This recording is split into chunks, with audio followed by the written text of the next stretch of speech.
నిజాయితీగల కోతి. ఒకప్పుడు పచ్చటి అరణ్యంలో చిన్న కోతి ఉండేది.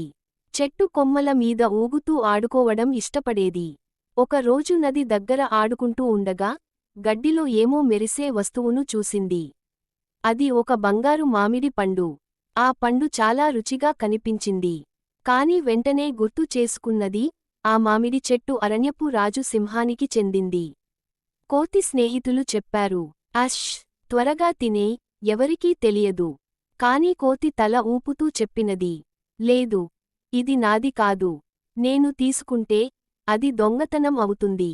అందుకే కోతి ఆ బంగారు మామిడిని తీసుకుని రాజు సింహం దగ్గరకు వెళ్ళి వినయంగా అన్నది, మహారాజా, నేను మీ చెట్టు దగ్గర ఈ మామిడి పండును చూశాను. దాన్ని మీకే తిరిగి ఇవ్వాలని వచ్చాను.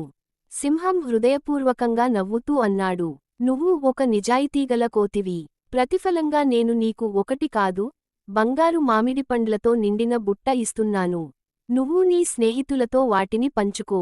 ఆ రోజు నుంచి అరణ్యంలో ప్రతి ఒక్కరూ కోతి మీద నమ్మకం ఉంచారు, ఎందుకంటే అది నిజాయితీ గలది, మంచి మనసు గలది. నీతి, నిజాయితీ ఎప్పుడూ గౌరవాన్ని, ఫలితాన్ని ఇస్తుంది.